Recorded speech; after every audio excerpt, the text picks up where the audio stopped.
At the Albert Park circuit in Melbourne, Scuderia Ferrari scored a splendid 1-2 finish, which was unexpected ahead of the Australian race weekend. Following the splendid outcome in the third round of the 2024 Formula One Championship, the Italian side now heads to Japan, to the more technical and demanding Suzuka International Racing Course.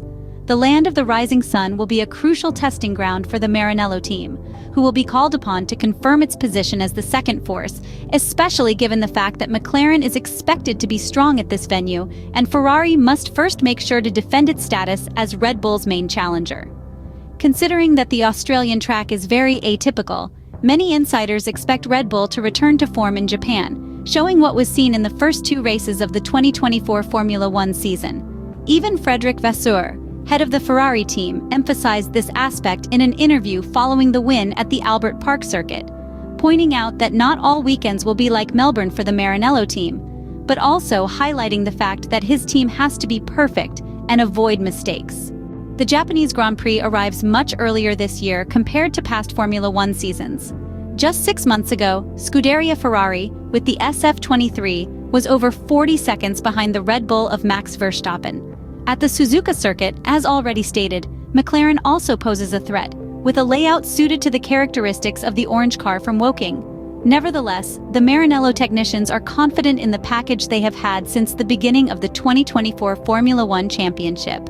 It's an important aspect to consider in the pursuit of developments, which is why there is no rush to introduce technical innovations on the SF-24. In recent days, Frederic Vasseur stated that there won't be significant updates for the next round in Japan. It's too early. The Ferrari team members still need to better understand their current package and extract the maximum from what they have. The SF-24 single-seater is 95% new, as Fred Vasseur himself has always described it, and therefore requires a process of gaining knowledge or understanding all of the car's potential. It represents a different compromise but manages to generate much more efficient downforce thanks to work done on the body and especially the floor, which remains the most important component of these new generation of Formula One cars. It can certainly be said that Ferrari finally has a balanced and stable car without the significant drawbacks of the past season. This year's car is easier to drive and understand in its behavior. It wears the tires less and allows Carlos Sainz and Charles Leclerc to attack. The current single-seater still has much potential to unleash, and despite its conventional and less extreme design, it has proven to be a significant step forward compared to 2023 in almost all areas. The next step will be the most difficult, aiming to challenge the Milton Keynes car more closely. Developments will focus on further unleashing the potential that Project 676 has laid out.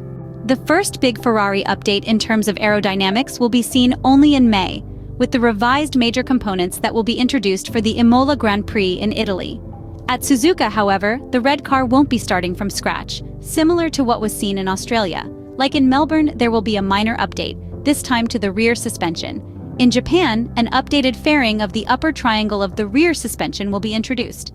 It's a subtle modification, purely for aerodynamic purposes, similar to the small winglet seen on the SF-24 at the Albert Park circuit, which will help manage the airflow between the inside of the wheel and the body in a crucial area of these next-generation single-seaters.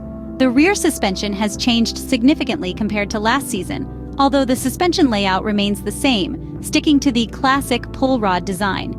The upper triangle arms on the 2024 suspension have switched to a multi-link system, while there has been a repositioning of the pull rod arm in the lower area, aided by a rearrangement of internal elements.